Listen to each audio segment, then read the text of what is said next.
Elementos importantes e imprescindíveis na manutenção de todo e qualquer relacionamento, seja no casamento, na família, na igreja, em cada grupo, em uma nação.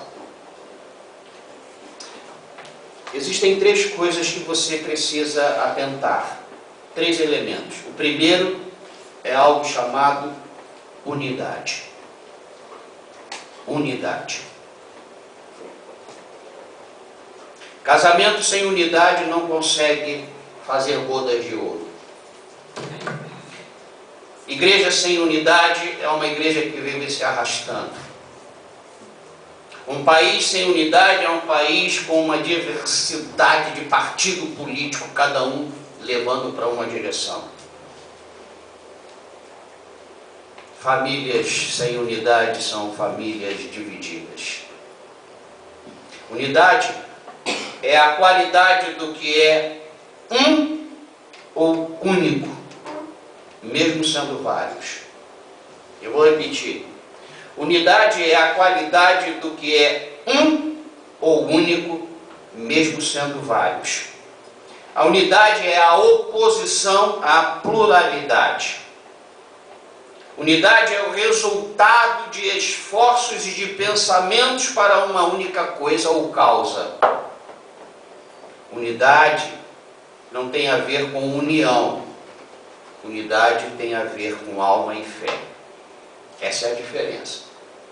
A gente pode se unir com várias pessoas para comprar um bem muito caro. As pessoas vão dar dinheiro. Os clubes estão se reunindo para moralizar o futebol. Isso não tem nada a ver com unidade. Isso tem a ver com união. Unidade tem a ver com alma. Unidade tem a ver com fé.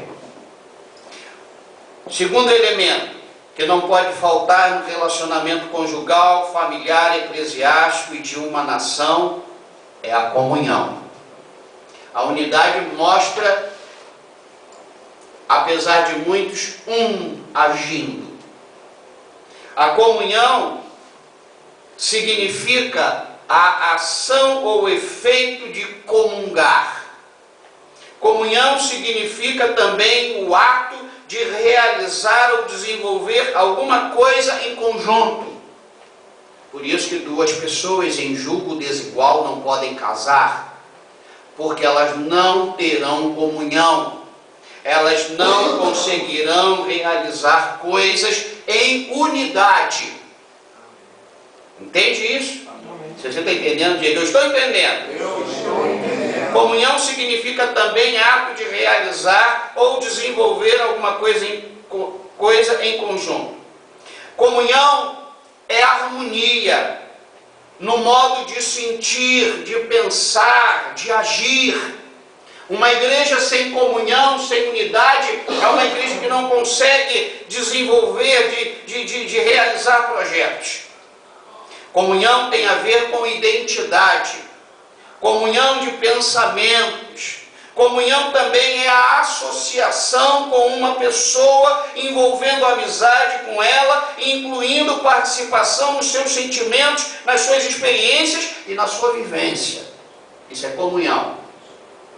Comunhão que eu não sei como a pessoa está, isso não é comunhão. Elas não são uma. Existem casais que não conseguiram concretizar aquilo que a palavra de casamento diz. Os dois se tornam um. E tornando-se um, eles vivem em comunhão. Eles têm o mesmo sentimento. Eles têm os mesmos pensamentos. Eles agem na mesma direção. Eles estão envolvidos em amizade. Eles estão se incluindo em tudo que diz respeito ao outro, se tornando um só com o outro. Entendeu isso que eu falei agora? Amém. Comunhão é um relacionamento que envolve propósitos. Igreja sem comunhão é uma igreja sem propósito. Um casamento sem comunhão é um casamento sem propósito.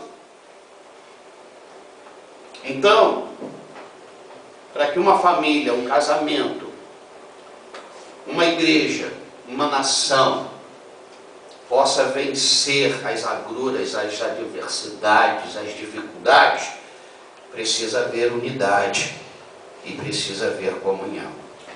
Mas o terceiro elemento, que parece que não tem nada a ver com espiritualidade, mas só tem a ver, o terceiro elemento que não pode faltar no relacionamento conjugal, familiar, eclesiástico e numa nação, é a comunicação. Sem comunicação ninguém pode ser um. Sem comunicação não pode haver comunhão.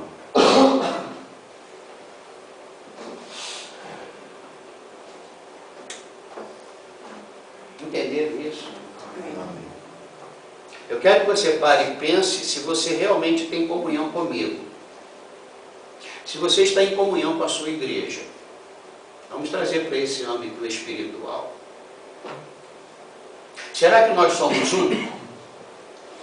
Será que nós somos várias pessoas com um único objetivo, remando numa só direção? Se não somos, por que não somos? Se você não é, por que você não é? Eu tenho deixado a desejar, então por que eu não sei que eu tenho deixado a desejar com você? Porque faltou comunicação. E faltando comunicação, falta casamento. Faltando comunicação, falta família. Faltando comunicação, não podemos chamar de igreja. Uma das inspirações que Deus me deu há muitos anos, sobre aquele texto de João 3,16, Deus amou o mundo de tal maneira que deu o Filho dele. Sabe por quê? Porque o mundo não conseguiu entender a voz de Deus através dos profetas. Então Jesus veio ao mundo, prioridade máxima, morrer na cruz para pagar os nossos pecados.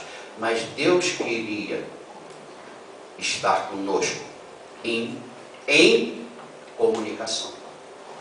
Um dos nomes de Jesus é Emanuel. O que significa Emanuel? Deus conosco. Deus em unidade conosco. Deus em comunhão conosco. Deus se comunicando conosco. Acho que nossa igreja está deixando muito a desejar com essa questão de unidade. Nós precisamos corrigir isso. Isso a nível eclesiástico, ou seja, eclésia, igreja. Porque senão você não pode ser abençoado. E eu vou viver frustrado porque eu não posso abençoar você. Você está entendendo o que eu estou falando? Tem que haver unidade para poder haver comunhão. Comunhão, ela não acontece, não se realiza à beira do churrasco. O churrasco é a consequência de pessoas em unidade, em comunhão, que se comunicam. Amém. É um fraco.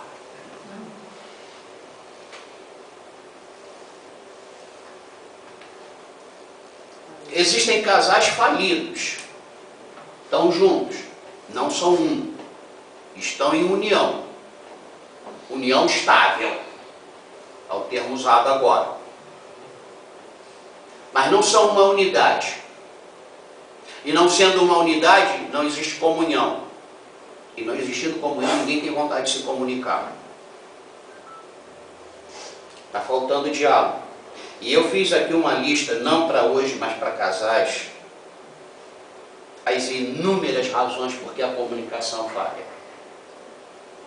Falha por muitas razões, que não é o assunto de agora. Nós precisamos consertar isso, gente. Desde Ana, que está aqui à minha direita, eu vou fazer uma linha até o Renato lá atrás, de ponta a ponta. Nós precisamos corrigir isso, gente. Amém. Senão a gente vai ficar batendo, dando burro em ponta de faca. Nosso dinheiro não vai conseguir suprir necessidades, porque a gente só está dando dinheiro. Quando a gente dá o dízimo e dá a oferta com o espírito bíblico, é porque existe comunhão. O nosso coração está em cima da mesma coisa. Estamos prosseguindo para o mesmo alvo. Estamos querendo ser um, ao invés de várias pessoas. A unidade, uma coisa que eu acho muito lindo nisso, é que a unidade não tira a personalidade de ninguém, muito pelo contrário, precisa da força da personalidade de cada um para que essa unidade seja verdadeira, seja forte. Não seja um grupo de pessoas reunidas dizendo que estão unidas. É um grupo de pessoas que estão comprometidas para que o todo seja visto como um forte. Entende isso? Eu acho tão bonito quando Deus, através de Isaías, manda chamar o povo e fala assim: vem cá, vamos conversar. Eu estou errado? Olha só, Deus mandando um recado através do profeta Isaías, capítulo 1, versículo, acho que é 18 e 19, mas é capítulo 1. Aí Deus fala para Isaías falar para Israel, fala para o povo assim: vem cá, arrazoemos. O que significa arrazoemos? É o texto da aviação Almeida, Revista Atualizada. Vamos conversar, abre o coração, vamos lá. O que eu falei com vocês? Deus falando isso. E tendo este exemplo divino, eu quero saber qual o problema que nós temos, que nós precisamos conversar. Fala isso para quem está ao seu lado. Fala assim: ó, tu está precisando conversar com o bispo.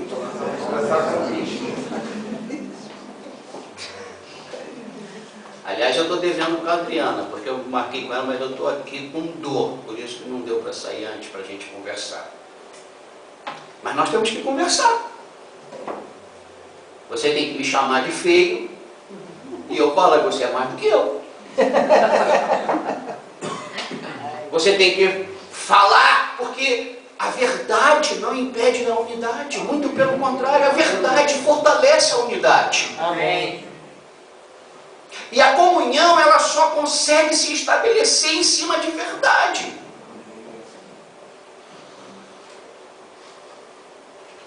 Três pontos. E eu fiz desses 3 pontos a introdução para esta mensagem. Nós precisamos viver em unidade. Existem vários textos bíblicos do Novo Testamento do apóstolo Paulo sobre essa questão para as determinadas igrejas. Unidade, comunhão e comunicação. Tem uma pessoa que eu estou sofrendo com ela. Se ela está com intenção de me fazer sofrer, que eu não acredito, mas é coisa da minha cabeça carnal, ela está conseguindo me fazer sofrer. Porque eu já mandei recado, eu já perguntei, por que você está assim? Diz que está tudo bem. Como é que você pode dizer que uma pessoa está bem se ela está cuspindo sangue? Como é que uma pessoa pode dizer que está bem se ela tosse sem parar? Tem algum problema, não é verdade? Então, pensemos sobre isso, porque eu tenho aqui algumas razões pelas quais a unidade, a comunhão e a comunicação ficou interrompida no momento da história do povo. E agora eu estou falando da raça humana. Está com frio, Débora?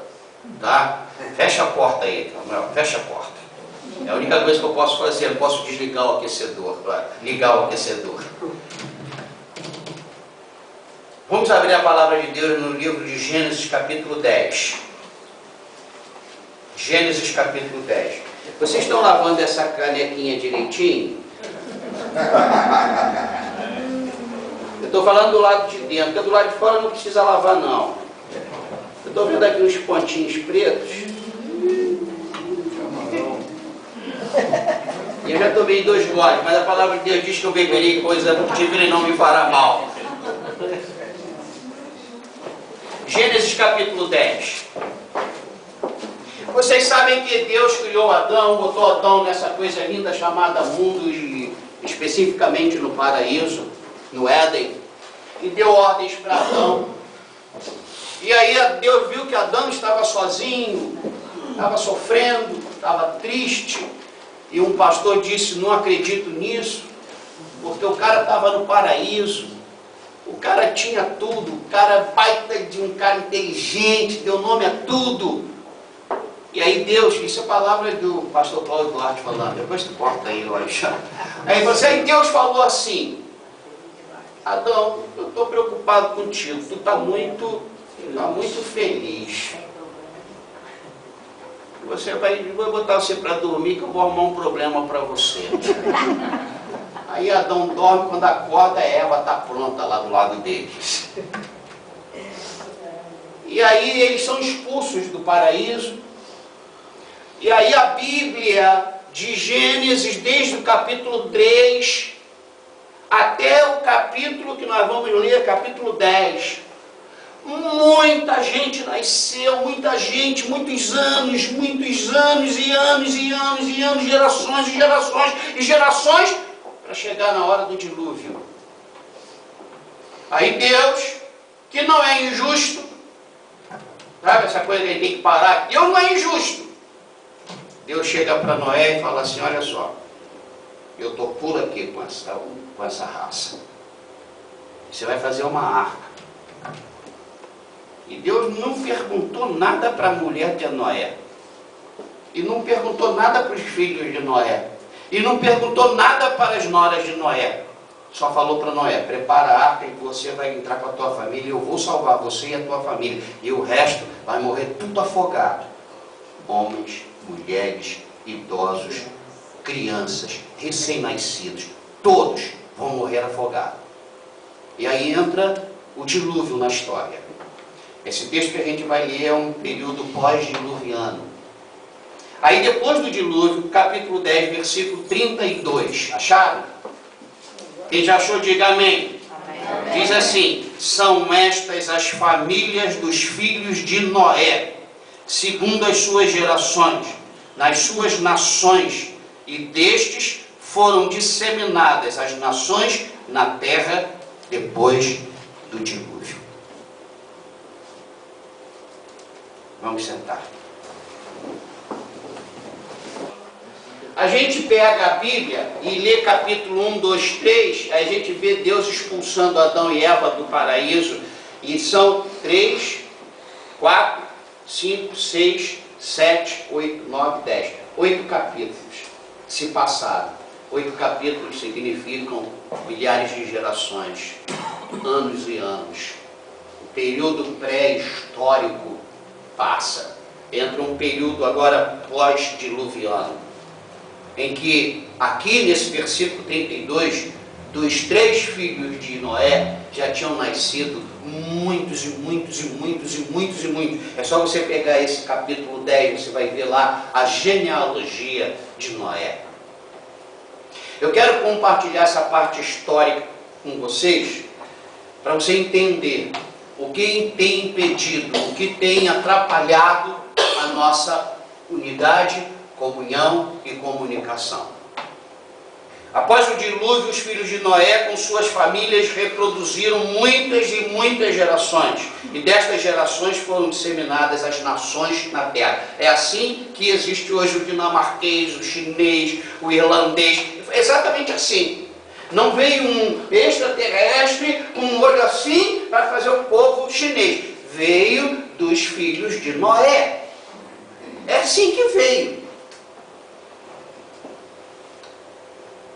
Uma nação é uma, preste atenção nisso, uma nação é uma comunidade humana, fixada em sua maioria no mesmo território. Isso é uma nação. O Brasil é uma nação. É uma comunidade humana fixada em sua maioria no mesmo território. Existem brasileiros fora do território brasileiro. A língua, a origem, história comuns, assim como uma cultura também comum, caracterizam geralmente uma nação. Para ser uma nação, tem que haver uma mesma língua, a mesma origem, a mesma história, a mesma cultura. Então eu acho interessante nesse versículo 32, que diz que destas gerações, destes filhos de Noé, foram disseminadas as nações na terra depois do dilúvio. Mas se uma nação é uma comunidade fixada em sua maioria no mesmo território, com língua, origem, história comuns e cultura, então como é que eram várias nações, se nós estamos falando apenas de vários grupos que tinham a mesma língua, todos se entendiam, tinham a mesma cultura, todos sabiam do dilúvio. Isso foi sendo passado de geração a geração. Então, de acordo com o texto, após o dilúvio, começaram a existir várias nações com a mesma língua, com a mesma origem, com a mesma história comum e com a mesma cultura. Ou seja, havia entre eles unidade, comunhão e comunicação. Todos entendiam todos.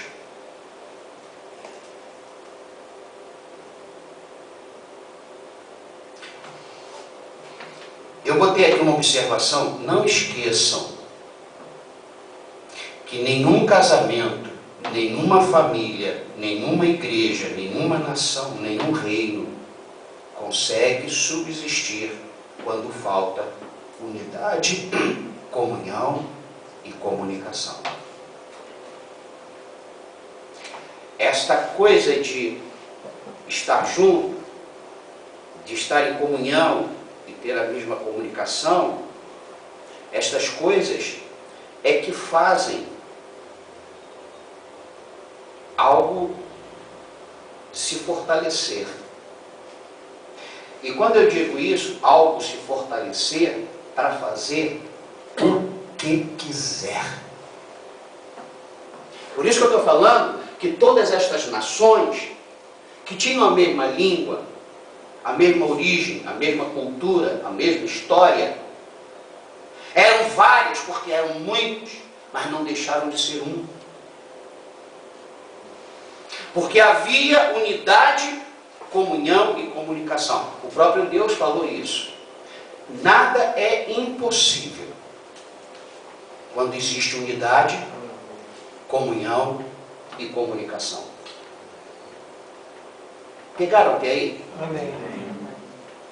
Vamos lá para Gênesis capítulo 11, você vai ler do versículo 1 até o versículo 4. Gênesis 11, versículo 1 até o 4. Vamos ler todos juntos. Unidade, hein? Vamos ler todos juntos. Não saia na frente nem fique para trás. Amém? Amém. Então vamos lá. Já! Ora, em toda a terra havia apenas uma linguagem e uma só maneira de falar. Sucedeu que, partindo eles oriente, deram com uma planície na terra de Siná e habitaram ali. E disseram uns aos outros: vinde, façamos tijolos e queimemos bem.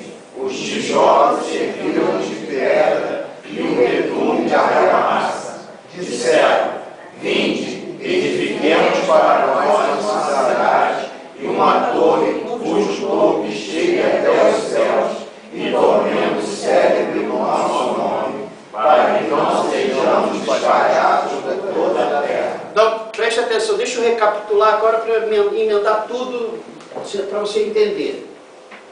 Deus tinha um propósito com Adão de multiplicar a terra com a mesma linguagem, com a mesma cultura, com a mesma origem, com a mesma história. Mas Eva e Adão pecaram e Deus falou: vira essa página, sai daqui, e eles foram expulsos.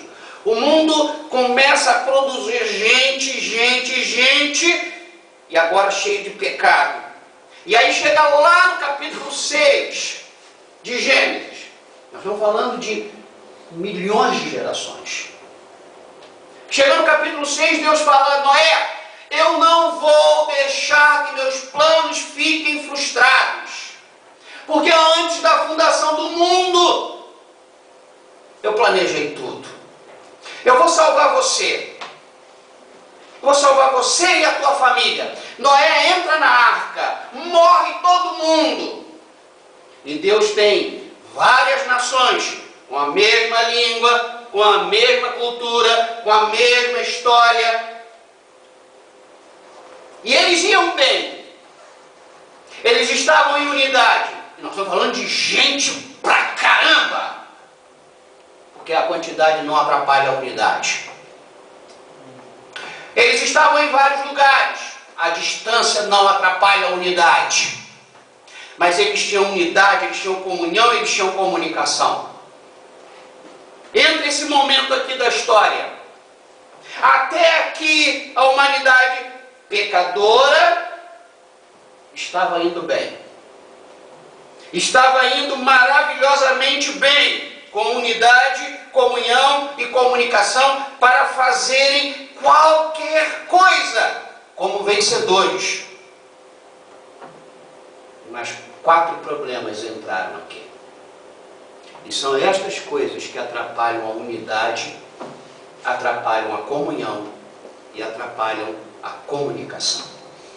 E sem estas 3 coisas, unidade, comunicação e comunhão, nós não vamos conseguir fazer nem as coisas simples e fáceis. Havendo unidade, comunhão e comunicação, nós podemos fazer qualquer coisa e fazer como pessoas vencedoras. Entendeu isso? Amém. Até aqui eles iam bem, mas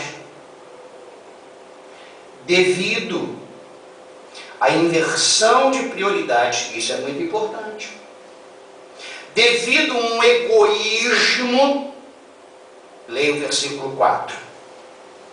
Já. Disseram, Até aí. Aqui baixa um espírito de egoísmo. Aqui baixa um espírito para inverter a ordem das coisas e fazer com que estas pessoas que estavam em unidade, em comunhão e comunicação, este espírito transforma estas pessoas em pessoas egoístas. Ao invés delas falarem, vamos fazer aqui uma cidade para Deus, eles falam, vamos fazer uma cidade para quem? Para nós. Para nós.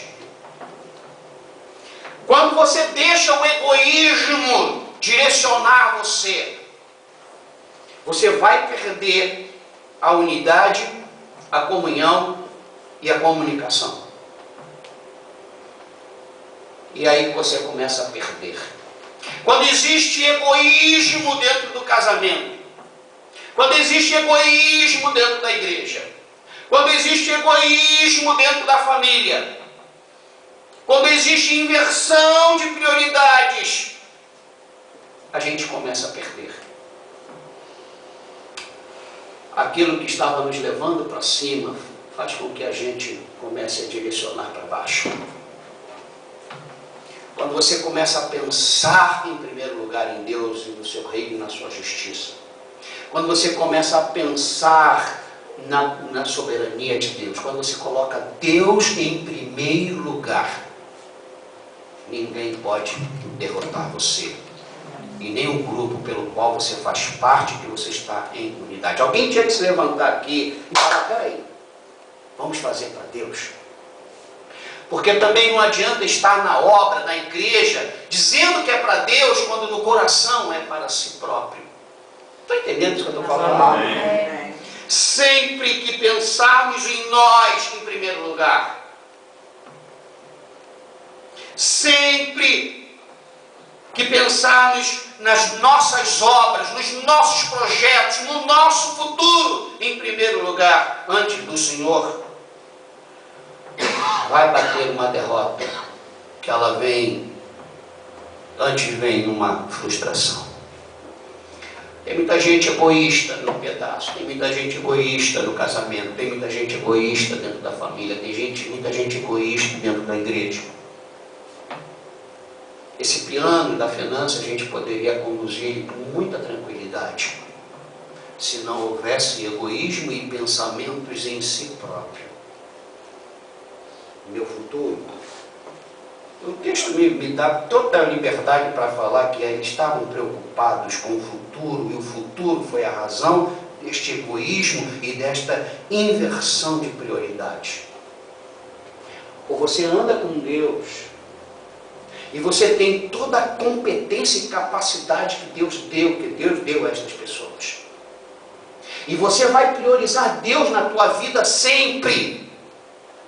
você pode esperar que você vai ser um grande promotor de unidade e vai ser visto como uma pessoa, como mais do que vencedor em Cristo Jesus. Amém. Segunda coisa, eles iam muito bem, maravilhosamente bem, com unidade, comunhão e comunicação, para fazerem qualquer coisa como vencedores. Nós vamos ver mais na frente do texto que o próprio Deus disse isso. Não haverá impossíveis para eles, por causa da unidade, da comunhão, da comunicação. Mas, devido também, outra coisa que entra no cenário, o orgulho. Continue de onde parou no versículo 4. Quando eles falaram assim, vinde, edifiquemos para nós uma cidade. Continue. Cujo topo chega até o céu. Entra aqui uma coisa chamada orgulho. Nós temos que ter uma torre que seja maior do que tudo. Nós temos que ter um carro que seja o melhor de todos. Nós temos que ter uma casa mais poderosa do que nós já tivemos. Nós temos que ter uma igreja que badalhe o maior sino da paróquia. Quando entra um espírito de orgulho, você vai descer ladeira abaixo.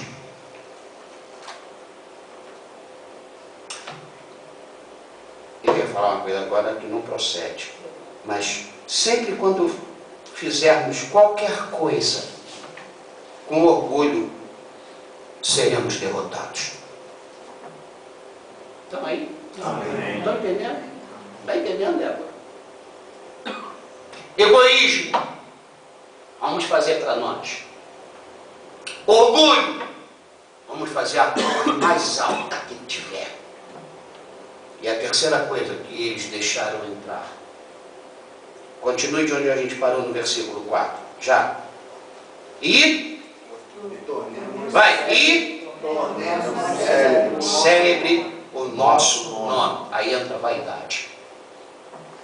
Por que que o meu nome tem que ficar piscando com holofote? E Deus viu isso tudo lá de cima. Mas eles não deixaram só isso entrar. Agora eu quero dizer uma coisa para você. Quando você se torna uma pessoa egoísta, além de danificar a unidade, a comunhão e a comunicação, porque é indigesto se comunicar com o egoísta. Quando você permite o egoísmo entrar na tua vida e no teu coração, quando você permite o orgulho entrar na tua vida e no teu coração, quando você permite a vaidade entrar na tua vida e no teu coração, a quarta coisa é uma questão só de tempo. Veja o que eles falam a partir de onde nós paramos. No versículo 4, já. Para que não sejamos espalhados por toda a terra. Para que não sejamos espalhados por toda a terra. Sabe o que acontece aqui? Eles são ameaçados por um espírito de medo. Eles conheciam a história. Adão e Eva foram expulsos, perderam a estabilidade do Éden. Aí depois toda aquela geração, até chegar o dilúvio com nossos pais, Noé, Cã, Sem, Jafé, eles são devorados. Então a gente precisa de uma torre que Deus mandar o dilúvio novamente, o dilúvio não pega na gente. Vamos fazer agora para nós, porque Adão e Eva estavam no que era de Deus, então Deus tirou eles de lá. Estão conseguindo perceber? Amém. A gente estava num lugar onde era de Deus, mas a gente pisou na bola, Deus expulsou. Agora a gente precisa de uma cidade para nós. E toda vez que você pensa em projeto e planeja para você, sem saber se é isso que Deus quer, você se tornou uma pessoa egoísta. E quando você quer fazer a maior torre, a maior casa, você se tornou uma pessoa orgulhosa. E isso é muito sutil. Porque eles não estão percebendo. Porque as coisas continuam a funcionar, mesmo com egoísmo e mesmo com orgulho, e eles querem que o nome deles fique conhecido. Só que olha só que ironia. o nome deles ficaram conhecidos não por causa da torre, mas por causa do fracasso. Então, cuidado com o egoísmo, cuidado com o orgulho, cuidado com a vaidade, porque quando você abre porta para essas três coisas, você se enfraqueceu ao ponto de perder toda a estrutura e o medo toma conta de você. Vamos construir para que a gente não seja mais espalhados. Se vier um dilúvio, a gente está lá em cima. Se Deus tirar a gente daqui, a terra agora é nossa. E é assim que pensa toda pessoa que não põe Deus em primeiro lugar. Estão aí ou não? Amém. Sempre quando formos atacados, ameaçados pelo espírito de medo, aí a gente já não vai em mais lugar nenhum. O medo aprisiona, o medo desencoraja, o medo desanima, o medo adoece, o medo enferma, o medo nos cega. Eu tenho alguns ensinamentos para compartilhar com vocês sobre esse texto, sobre nesta mensagem. Eu vou pedir que você leia do versículo 5 até o versículo 7 em voz alta.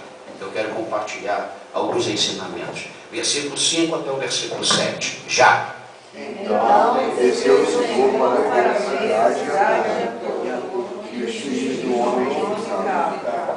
E o Senhor disse: Este povo é unânime, e todos têm a mesma linguagem. Isto é apenas o começo. Agora não haverá exceção para tudo que vamos fazer. Vinde, desçamos e confundamos a língua das suas linguagens, para que um não entenda a linguagem de outro. É daí que surgiram as línguas deste mundo.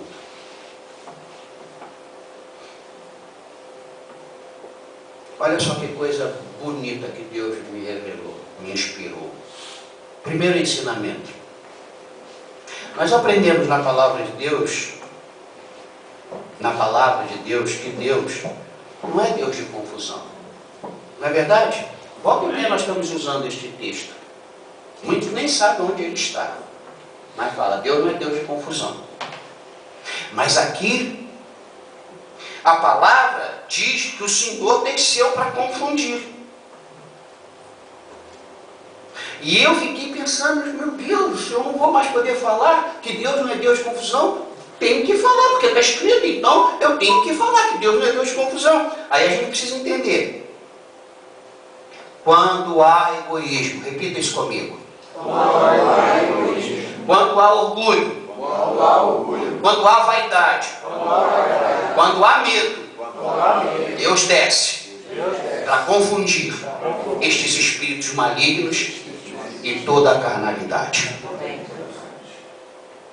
A gente pode continuar, a Bíblia não se contradiz. A gente pode continuar dizendo que Deus não é Deus de confusão no arraial dos santos. Deus não é um Deus de confusão dentro da sua igreja, onde Ele é Deus soberano e o que Ele fala está falado. Está escrito, está falado. Mas o que Deus deve estar fazendo no meio aí de muitos lugares.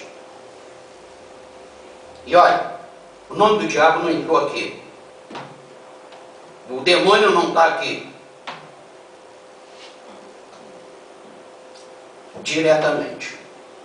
Porque medo é um espírito. Egoísmo são obras da carne. Obras produzidas por causa do egoísmo. Por causa da prioridade errada. Então, meus irmãos, foi Deus quem confundiu.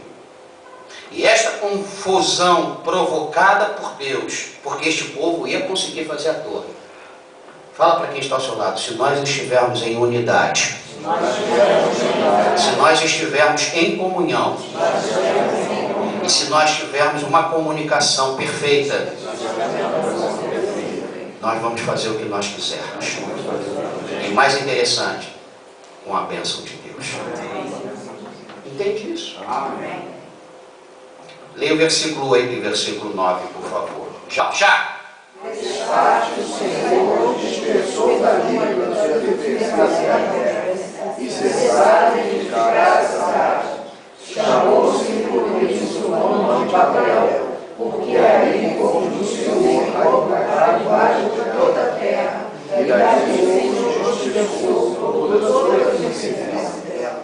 confusão que Deus provoca no meio de egoístas, de medrosos, de orgulhosos e vaidosos, Deus não precisa usar este método no meio do seu povo. É por isso que a gente tem que tomar cuidado. O que a gente está priorizando? Por que a gente quer construir isso? Por que a gente quer que seja mais famoso? Temos que tomar esse cuidado. Segundo ensinamento, quando há egoísmo, orgulho, vaidade e medo, Deus não somente desce para confundir, como também para dispersar. Entendeu isso? Imagina o cenário. Um começa a falar com o outro, já não entendem mais nada. Imagina se a gente toda junto. Um vai matar o outro, porque ele só vai fazer. Ele vai pegar um tijolo lá, ele vai estar na cabeça do outro. Então, quando há egoísmo, quando há orgulho, quando há vaidade, quando há medo, Deus não somente desce para confundir, como também para dispersar. Em terceiro lugar, terceiro ensinamento, o mesmo Deus que confundiu e dispersou é o mesmo Senhor que traz e faz com que todos os libertos do egoísmo, orgulho, vaidade e medo entendam a única linguagem do reino de Deus, que é universal. Entenderam? Amém. Você sabe qual é uma das estratégias da nova era, da unificação? É uma nova língua. É uma única língua. Sabe para quê? Para afrontar Deus. A moeda, o dinheiro, é uma das estratégias. Uma única moeda, uma única língua e um único líder. Mas nós não falamos a língua da nova era. Nós falamos a língua do reino de Deus. Amém. E para encerrar, nós podemos até viver em Babel, mas não precisamos ser egoístas, orgulhosos, vaidosos e medrosos. Nem tampouco vivemos em confusão, se nós mantivermos a unidade, a comunhão e a comunicação, que é produto de Deus na nossa vida. Quando essas três coisas saem, é porque Deus está vendo alguma coisa errada. Então Deus desce para dispersar quem está tumultuando a questão. Deus não é Deus de confusão. Deus é o Senhor, que após ter feito isso tudo, Ele traz e Ele faz haver a unidade do vínculo do Espírito de Deus. Amém. Entenderam? Amém. Entendeu? Quando eu não consigo me entender com o anjo, e nós temos que nos entender, porque nós somos de Deus. Então, por que essa comunicação foi interrompida a ponto da nossa comunhão e da nossa unidade não continuar? Está havendo o medo, está havendo o egoísmo, ou orgulho, ou vaidade. O diabo não é criativo, ele é repetitivo. As mesmas coisas que ele usou lá com Adão e Eva, as mesmas coisas que ele fala hoje. O mesmo processo usado para que o povo deixasse de ter a mesma língua, a mesma cultura. Porque a partir daí, cada um criou a sua história. E tem muito crente egoísta dentro da igreja fazendo a sua própria história. Tem várias denominações, cada uma com sua cultura evangélica. Isso é confusão.